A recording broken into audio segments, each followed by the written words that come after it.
আপনার ডাক্তারবাবু বলেছিলেন যে আপনার মোস্ট প্রায়োরিটি ছিল বিকেএসপিটা। আপনি অলরেডি বিকেএসপি ভিজিট করেছেন বা ফাইনও আছে বিকেএসপিতে ছিলেন। আসলে বিকেএসপিতে আসলে আপনার স্পেশালি বিকেএসপিতে কি মনে হলো ভিজিট করে আসলে? আমি আপনাকে বলি, আমার বিকেএসপিতে মনে হয়েছিল কি বিকেএসপিতে অনেক অনেক ফেসিলিটিস আছে। বিকেএসপিতে আমার যেটা ইয়ে ছিল যে ন্যাশনাল স্পোর্টস ইনস্টিটিউট করতে তো অনেক টাইম লাগবে, তো ওইখানেই একটা আপনার সেন্টার অফ এক্সিলেন্স টাইপের কিছু করা যায় কি না।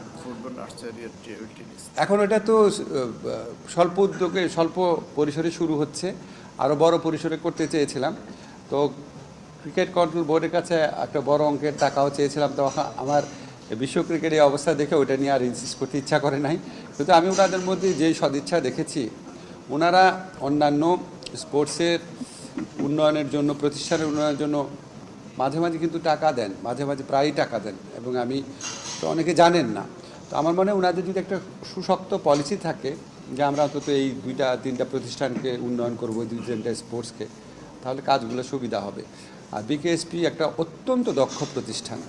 আপনারা ওখানে নিজেরা সাংবাদিকরা গিয়ে দেখবেন, এখানে যারা আপনার দায়িত্ব নেন আর কি, খুবই মেটিকুলাসলি দায়িত্ব পালন করেন।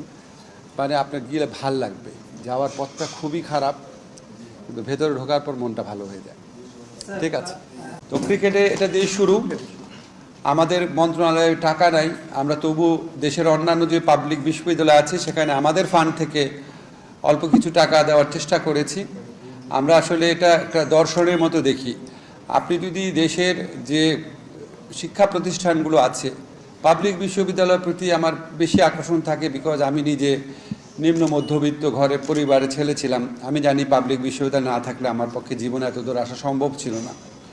পাবলিক বিশ্ববিদ্যালয়ের প্রতি কিছুটা পক্ষপাতিত্ব আছে, ক্ষমা চেয়ে নিচ্ছে। এই জন্য প্রাইভেট বিশ্ববিদ্যালয়ের ছেলেরা আমাদের জুলাই গণঅভ্যুত্থানকালে ঐতিহাসিক ভূমিকা রেখেছে। এটার প্রেক্ষিতে এটা বলতে একটু খারাপ লাগছে। তাকে মনে হয় যে অন্তত পাবলিক ইউনিভার্সিটির ছাত্রদের আর্থিক অবস্থা একটু বেশি খারাপ অন অ্যাভারেজ। তো এই জন্য আমাদের এই প্রচেষ্টা আমার মনে হয় সমস্ত মন্ত্রণালয়, সংস্কারের বিভিন্ন প্রতিষ্ঠান থেকে অব্যাহত রাখা দরকার। আমি আপনার সরকারের বিভিন্ন মন্ত্রণালয়ে ছিলাম, আমি আপনাদের কাছে বিস্ময়কর কিছু তথ্য দিই। আমাদের এক একটা মন্ত্রণালয়ে হাজার হাজার কোটি টাকা আছে। আমাদের আইন মন্ত্রণালয়ে যে রেজিস্ট্রার অফিস আছে, এখানে 1600 কোটি টাকা ছিল। শেখ হাসিনার যে দুর্বৃত্ত সরকার ছিল, তাদের দুর্নীতিবাজ মন্ত্রীরা তাদের প্রতিষ্ঠিত বিভিন্ন ভুয়া ব্যাংকে টাকা জমা রাখার কারণে প্রায় 300-400 কোটি টাকা আমরা আর পাবো না, কিন্তু তারপরও 1200 কোটি টাকা থাকবে। কিন্তু এই সমস্ত প্রতিষ্ঠানের কোনো ইয়ে নাই, টাকাটা পড়েই আছে। খুবই নির্দিষ্ট খাতে খরচ করতে হবে। ওয়াই? আমাদের সিএসআর যে রেসপন্সিবিলিটি থাকে, কর্পোরেট সোশ্যাল রেসপন্সিবিলিটি থাকে, সেরকম সরকারের রেসপন্সিবিলিটি থাকতে পারে না? আমার প্রতিষ্ঠানের কাছে যদি টাকা থাকে, আমি যদি একটা পাবলিক প্রতিষ্ঠানকে 2%, 1% করে টাকা দিতে পারি, সমস্যা কোথায়? তো আমাদের মনে হয় আমাদের এই গোটা সরকারের যে আর্থিক ব্যবস্থাপনা আছে, এগুলি অন্যভাবে দেখা দরকার। আমাদের যে কোনো উন্নয়ন, যে কোনো বিনিয়োগের সবচেয়ে প্রাধান্য পাওয়া উচিত শিক্ষা প্রতিষ্ঠানগুলো। আমাদের যে কোনো সেক্টরের চেয়ে সবচেয়ে বেশি ইম্পর্টেন্স পাওয়া উচিত শিক্ষা। তো আমরা খুবই ছোট একটা কাজ করেছি, এটা একটা জেস্চার মানুষকে বোঝানোর জন্য যে এটা কোনো ব্যাপার না। একটা ক্রিকেট বোর্ড, আপনাদেরকে বললাম, আমি তাদের যেই মাইন্ডসেট দেখেছি, ভবিষ্যতে যদি দরকার লাগে খেলাধুলার ক্ষেত্রে, তারা ইনশাআল্লাহ অন্যান্য পাবলিক বিশ্ববিদ্যালয়কে সহযোগিতা করবে, আমরা বিশ্বাস করি। করবে না ফাহিম ভাই? ইনশাআল্লাহ। তো আমার বার যে প্রবোস্ট স্ট্যান্ডিং কমিটি, একটা কথাই আমি বলতাম, কেউ বিরোধিতা করতো না, কিন্তু পাত্তাই দিত না পরে আর। কারণ ওনারা তো রাজনৈতিক দলের তল্পিবাহক ছিলেন। ফার্স্ট ইয়ারের ছেলেকে দিয়ে সবচেয়ে বেশি অ্যাবিউজ করানো যায় রাজনীতিতে। তো ফার্স্ট ইয়ারের ছেলেকে সিট ওনারা দিবেন কেন? দিলে তো ওনাদের মাস্টার দলগুলো ইয়ে হবে। তো নিয়াজ ভাই আমাকে জানালো, সেদিন ওনার বাসায় যখন দাওয়াত খেতে গেলাম, ঢাকা ইউনিভার্সিটি অথরিটি এখন যেইভাবে সিটি অ্যালট দেয়, ফার্স্ট ইয়ারে ছেলেদের দেয়। দেখেন কত ছোট্ট একটা ডিসিশন, দেখেন এটা কত ভালো একটা ইম্প্যাক্ট হবে। এরকম বিভিন্ন আপনার অভিজ্ঞতা হয়েছে। এই আমাদের এই একটা টিম ওয়ার্ক হলো, আমরা ইনশাআল্লাহ এটা ফলাফল আমরা পাবো। আমরা এগুলো ছোট ছোট উদাহরণ, কিন্তু অনেক বড় বার্তা ক্যারি করে, যে একসাথে থাকলে সবাই একে অপরকে সহযোগিতা করলে। দেখেন আমরা একজন এক ইউনিভার্সিটিতে, একজন এক প্রতিষ্ঠানে, একজন এক দলে, একজন এক ধর্মে, কিন্তু আমরা তো সবাই বাংলাদেশের মানুষ। তার চেয়ে বড় কথা হচ্ছে আমরা তো মানুষ, আশরাফুল মখলুকাত। এটা তো মূল পরিচয়। তো আমরা যে যাকে পারি যদি হেল্প করতে পারি, একসাথে কাজ করতে পারি, ইনশাল্লাহ আমরা আরও বড় বড় কাজ করতে পারবো। আসলে কাজ সব জায়গায় করার আছে, যদি করতে চায় মানুষ।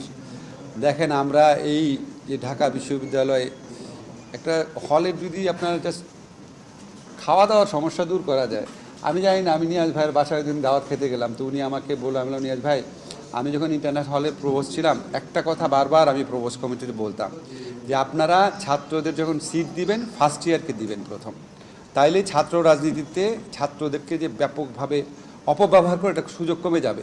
কারণ ফার্স্ট ইয়ার স্টুডেন্টরা সবচেয়ে ভালনারেবল থাকে, সে সিট পাওয়ার জন্য অন্য একজনকে মারতে রাজি আছে, সে সিট পাওয়ার জন্য যেটা বিশ্বাস করে না সেটা জয় বাংলা বলা যেতে পারে সেখানে।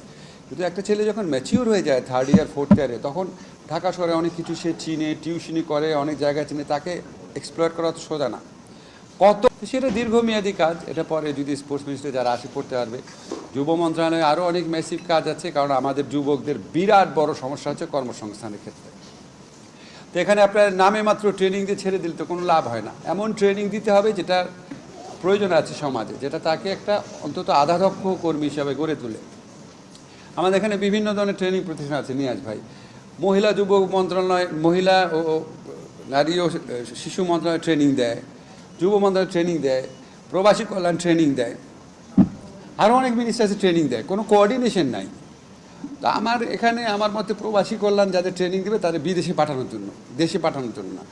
যুব উন্নয়ন অধিদপ্তর যাদের ট্রেনিং দেবে তাদের দেশের জন্য মূলত। এরকম একটা বিরাট একটা আপনার দরকার, রিঅ্যালাইনমেন্ট দরকার। যুব উন্নয়ন মন্ত্রণালয়ের অনেক অনেক অনেক কাজ করার আছে। আমি প্রথমে যুব উন্নয়ন অধিদপ্তরে গিয়েছি, যুব উন্নয়ন একাডেমিতে গিয়েছি, মহিলা ক্রীড়া সংস্থা আছে, সবগুলা জায়গাতে গিয়েছি। ওনাদের কথা শুনে অনেক কিছু নোট করেছিলাম। বিকেএসপিতে গিয়েছি, কিছুই করতে পারেনি ধরতে পারেন। এখানে আপনার একটা গত সরকার আমলে মন্ত্রীরা একাত্মীয় একটা রেস্টুরেন্ট বানিয়ে দখল করে রেখেছিল, বিশাল বড় জায়গা, সেই জায়গাটা খালি করিয়েছি। সেখানে আমাদের কমন কম্পিটিশন হবে, অনেকগুলো ফেডারেশনের জন্য জায়গার ব্যবস্থা করা হয়েছে, কিছু কিছু ফেডারেশনকে আর্থিক অনুদানের ব্যবস্থা করা হয়েছে। এটা খুব বড় কিছু না। আমরা যুব উন্নয়নের কারিকুলাম আছে সেটা চেঞ্জ করার জন্য একটা তাগিদ দিয়ে রেখেছি। তারপর বিকেএসপিতে আমরা একটা আপনার যারা স্পেশাল ট্যালেন্ট আছে তাদেরকে একটা বয়সের পর স্পেশাল কেয়ার দিয়ে ন্যাশনাল স্পোর্টস ইনস্টিটিউট টাইপের টেম্পোরারি করাটা আপনি জানেন শুরু হয়েছে কাজটা। যুব উন্নয়ন অধিদপ্তরে যে আপনার আমাদের ফ্রিল্যান্সিং যে ইয়েটা আছে খুব জনপ্রিয় হচ্ছে, এটা আমরা একটা প্রজেক্ট গ্রহণ করেছি। সব ধরনের খেলার খবর পেতে সাবস্ক্রাইব করুন, সঙ্গে থাকুন খেলার পাতার।